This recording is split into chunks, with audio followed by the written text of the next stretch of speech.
sejahtera kita sekalian, Om Swastiastu, Namo Buddhaya, salam kebajikan. Selamat sore untuk rekan-rekan pers, baik yang hadir secara langsung di Comment Center Gedung BP2MI, Jalan MT Haryono, maupun yang mengikuti secara virtual atau Zoom.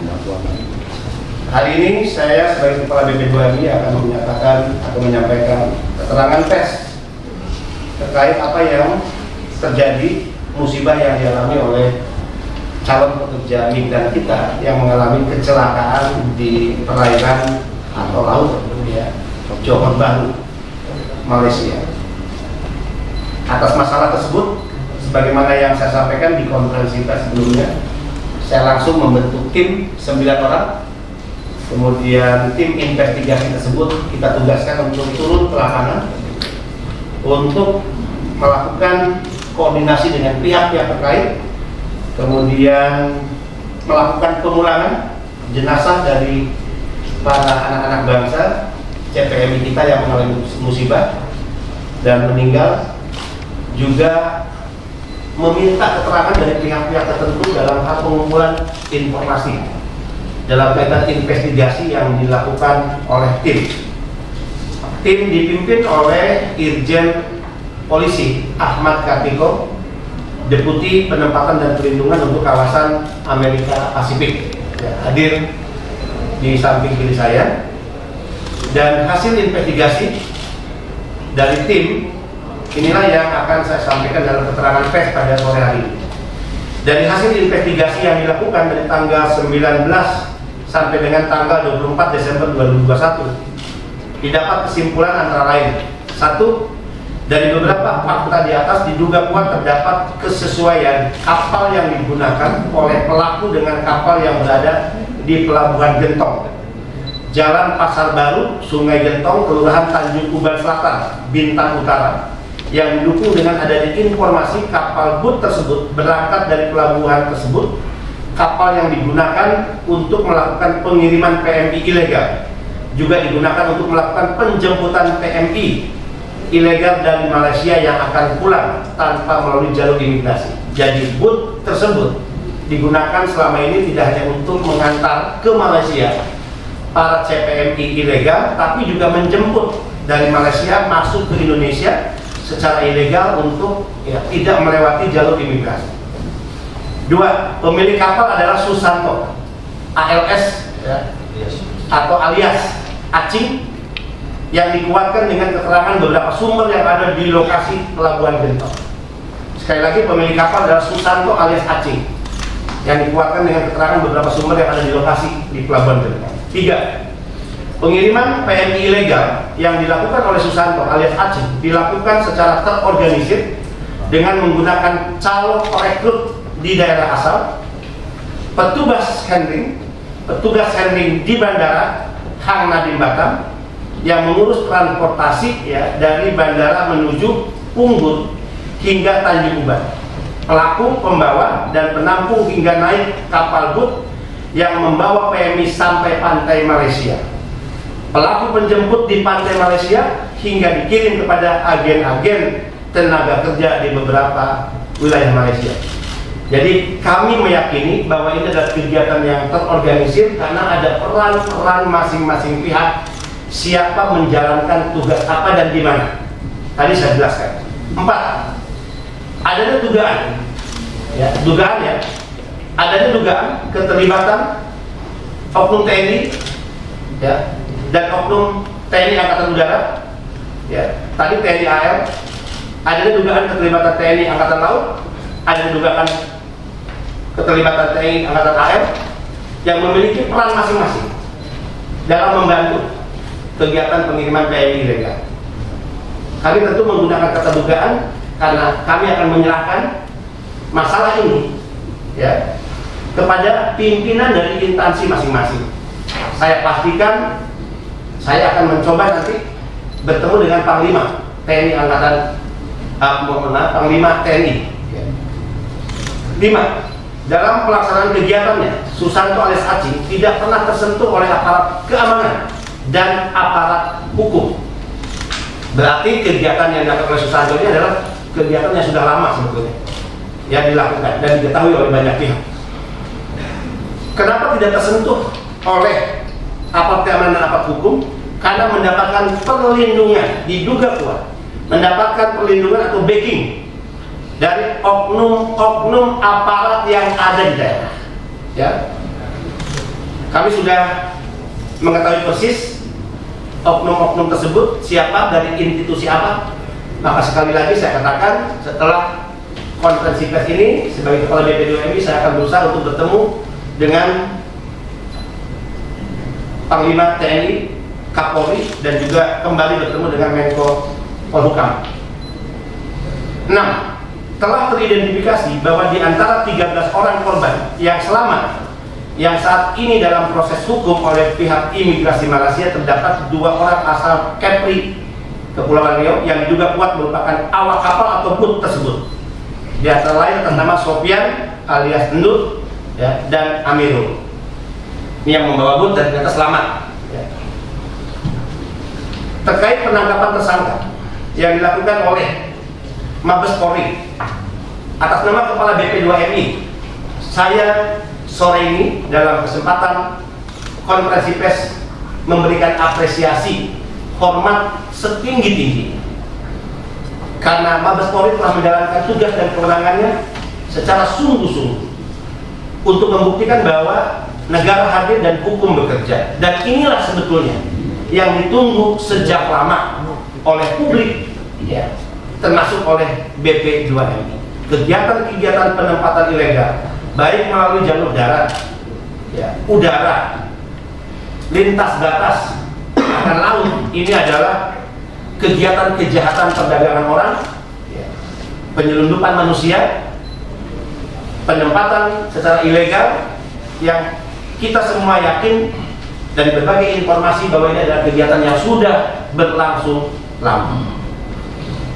Terkait kronologis penangkapan para tersangka tersebut yang dilakukan oleh pihak Mabes Polri, diawali dengan adanya informasi baik dari media maupun dari atasnya Kepolisian Republik Indonesia di Johor Bahru, Malaysia pada hari Rabu tanggal 15 Desember 2021. Saat itu kemudian anggota, ya, Ditreskrimum Polda Kepri dan Polres Bintan melakukan penyelidikan atas sindikat yang mengurus keberangkatan PMI ke negara Malaysia secara ilegal.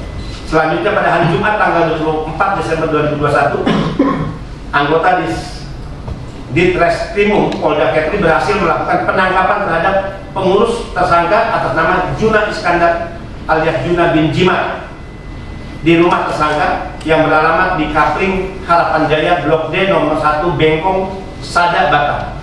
Dan selanjutnya anggota Polres Bintan dan Ditreskrimum Polda Kepri berhasil melakukan penangkapan kedua terhadap tersangka atas nama Agus Salim alias Agus Botak di perumahan Cendana Batam Center.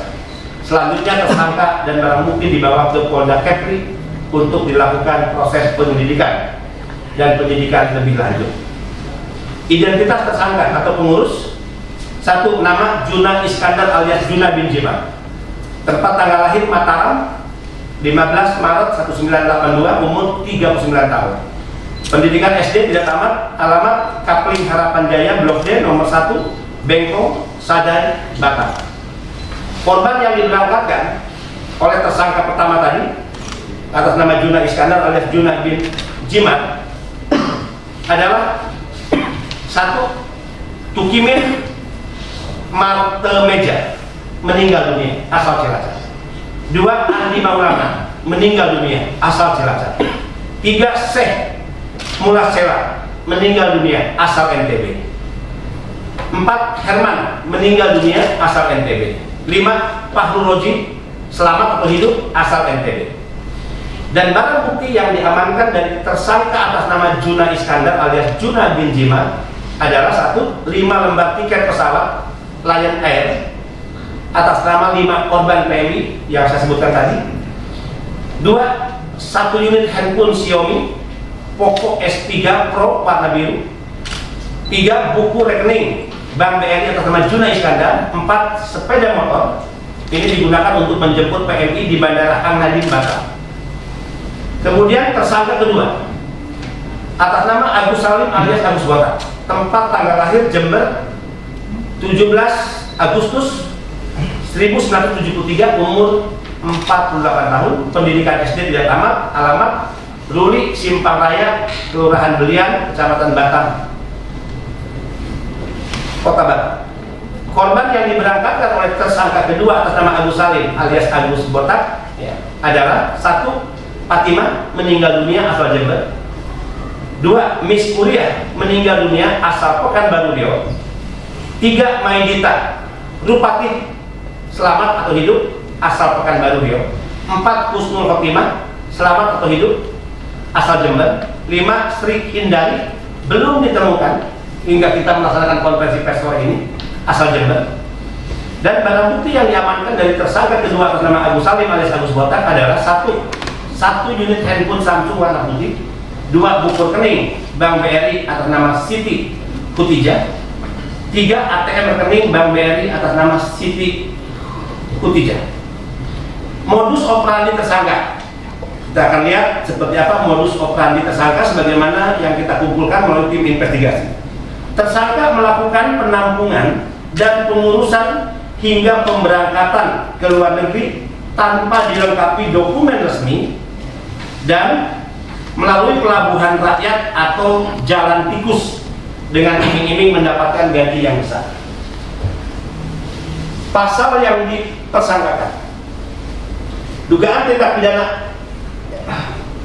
perdagangan orang, perseorangan, dilarang melaksanakan penempatan pekerja migran Indonesia ke luar negeri tanpa memenuhi persyaratan sebagaimana dimaksud dalam rumusan pasal 81 dan pasal 83 Undang-Undang 18 2017. Jadi jelas ya pasal yang disangkakan, karena di Undang-Undang 18 2017 tepatnya di pasal 81 dan pasal 83 tidak boleh ya perseorangan menempatkan, harus berbadan hukum dan harus dilengkapi dengan dokumen-dokumen yang resmi sebagaimana persyaratan yang diatur oleh undang-undang.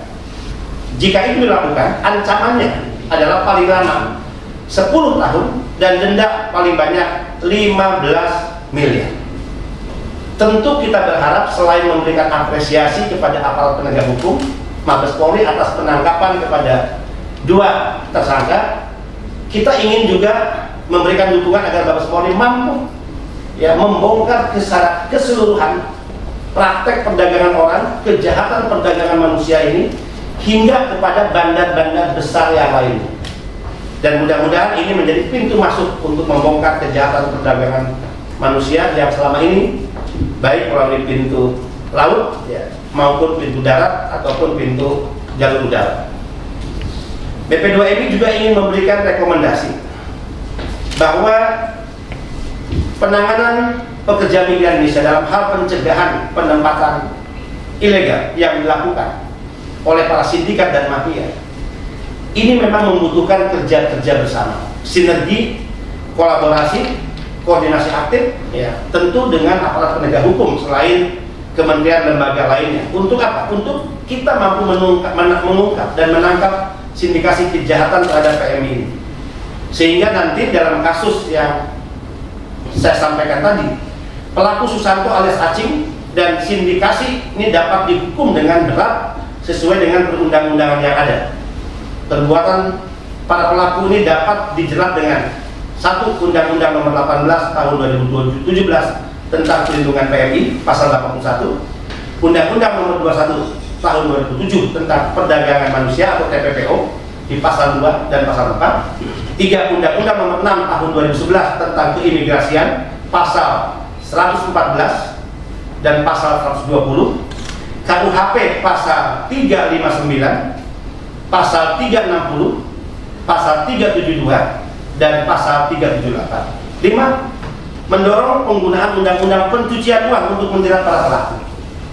Jadi semangat Satgas BP2MI, kita tidak ingin hanya menyeret secara fisik pelaku kejahatan perdagangan orang ini untuk dipenjarakan, tapi seluruh harta kekayaan yang diperoleh dari bisnis kotor ini juga bisa dijerat dengan undang-undang pencucian uang yang uangnya, harta kekayaannya itu bisa disita atas nama negara. Kemudian juga perlu atensi ya, dan perhatian dari para kepala daerah. Ini himbauan kami BP2MI, di mana daerah yang menjadi kantong-kantong sumber PMI yang biasanya diberangkatkan secara ilegal, maka ini butuh perhatian serius dari kepala daerah beserta dengan institusi-institusi terkait di daerah, termasuk institusi penegak hukum. Kami juga mendorong para kepala daerah untuk membuat perda. Ini sebetulnya yang sudah kita rintis di tahun 2021 di awal.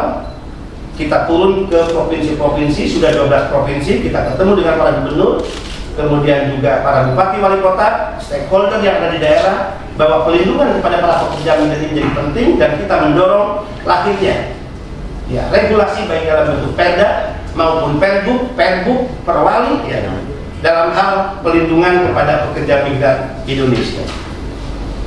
3, kami juga merekomendasikan saatnya perlunya kepemimpinan yang kuat dari para pimpinan kesatuan, instansi, aparat keamanan dan hukum di wilayah-wilayah yang selama ini menjadi pintu keluar masuk, kantong ya keluar masuk para pekerja migran Indonesia. Terlebih khusus saya sampaikan dalam kasus ini adalah di Kepri dan di wilayah lain yang berbatasan dengan Malaysia dan Singapura. Ini untuk bagaimana kita mampu mengendalikan dan mengawasi ya setiap pimpinan instansi, mengendalikan dan mengawasi setiap anggotanya agar tidak bermain dan tidak membackingi satu kali pun dalam kesempatan apapun para pelaku-pelaku sindikat dan mafia pengiriman ilegal. Tentu juga dengan membangun sinergitas yang kuat untuk mencegah dan menangkal terjadinya pengiriman PMI ilegal.